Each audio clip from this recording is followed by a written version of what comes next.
Well, Steve, winning feeling and a dramatic win as well. Yeah, listen, if you're going to win at the New York Stadium, to win it in the fashion we did is what you write a storybook about, isn't it? You know, I think we're by far the better team for long periods. Quite rightfully, I think the referee puts them down to 10 men. It's not Danny Ward. I signed Danny Ward. It's not Wardy to do that, but he gets it all wrong. And then, you know, we have an individual madness for a few seconds, and Huddersfield's a really good side. Michael's built a great side. They're promotion candidates all over it. So they're going to punish you when they make that opportunity.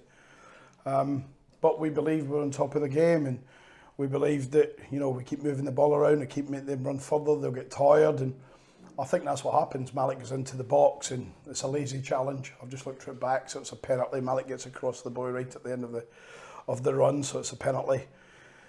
And then we lay siege to the goal, and they've rode the luck. They've had ricochets, they've had clearances. The goalkeeper's really good goalkeeper, Lee, because I know Lee really well. He's produced some good saves, but then we produce, which we've tried to, a bit of variance in the play. We've done long corners, short corners come out to the edge of the box. We've done a couple of short ones in succession. People think we got nowhere, but listen, if you've got somebody as gifted as Malik Wilkes who's running at you in the box, you don't care who you are at this level, you have a problem. And when he stepped inside the defender and the backing off, I was off my seat. I think it's made for him to score a goal, and it's brilliant when you see the reaction around the stadium, because the supporters sucked it in for us as well. They know we needed that today, and again played in a brilliant atmosphere. Credit to Huddersfield supporters and credit to the Rotherham supporters, who are incredible enough. How much was patience from the players required today? Because ultimately you had, well, I don't know, 8 or 9 really good chances before you scored, before the madness of scoring goals, and it perhaps might have got to the players, but they kept at it and kept at it. Yeah, listen, if you're supporters yesterday, I think there's a lot of disappointment when we don't go to the window and make things happen. I can tell the supporters today, I stayed away from comments yesterday, but it wasn't for the want of me and Rob Scott trying. I get the go-ahead from our chairman at a meeting on Wednesday morning to go and do a couple of bits that would have been really good for us. And all bar taking a dressing room to a level where we didn't want to take an individual. I was the one that rang my chairman at 6 o'clock, and he said, "You need my support." And when I've said yes to that, him and Richard and Karen and Paul and Stevie and John, and they've all been there to say do it. And I got the feeling he wanted to do it. But I had to make a call and say we've got a good squad. We've got good players. We're bringing players back from injury.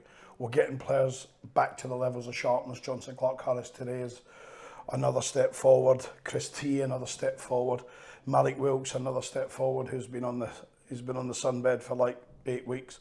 So from that point of view, it doesn't say that this result changes things dramatically for us. It's Rotherham United winning a game in League One, and this club has a history that says winning games in League One is the normal. But it will help, though, won't it, just to have the winning feeling. The performances have been pretty good, haven't they, apart from chances created, but just to get over the line. Yeah, listen, it gets me out of dark bedroom tonight, that's for sure. I've been pretty down most of the week because I know what the lads are capable of. I've signed them, I take responsibility. No one else takes responsibility because it's mine. And I said that to our chairman on Wednesday, I take responsibility for the results. But I'm an experienced manager, and I think the opposition manager today, Michael Duff, summed it up when he said, "Steve will take the bones out of these performances and he'll know where he is." And where we are is dominating lots of minutes and lots of games. And when we don't play away, Andy, we're a really poor side. We've played our way today for the whole length of the game. When we don't play the Rotherham United way, we become a poor side, because we built a team that had to be dynamic, that had to have lots of energy, that had to have lots of fight, lots of spirit.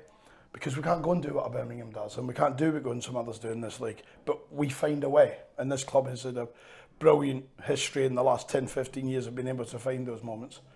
But our biggest asset here is when we come to the New York and we have a fan base like that, we have a support base like that. Because I thought the opposition fans were brilliant today. I think they were second best as well. So we'll take the win.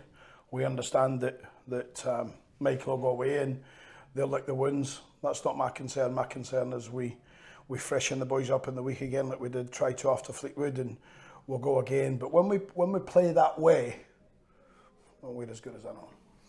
So deadline day, you mentioned it. you were trying, or you were after, or thinking about doing one or two. What convinced you not to do that then? And well, might you sort of look at free agency, that type of thing? Yeah, the personal demands really. Club to club were done. Once again, we acknowledge Tony Stewart and thank him for saying there's the money, go and get them. Personal terms, and Rob does that, and Paul does that, and Karen, and they would have supported it. I know what they're like. They would have said yes, and they looked at me, and my reply was, let's go home. So if I've let the supporters down, I apologise, but I cannot have a dressing room out of Kinton, out of sync. That's been here in recent times, and we brought that back into line a lot in the summer, and that's credit to Rob and to Paul and to Karen, not to me. They do those, and so we've got no complaints about our squad. We've got no complaints about what we're spending, and I'd be sitting here saying that 100% even if we'd not win today. But we deserve to win, and for once this season, for probably the only time this season, we've got our just rewards.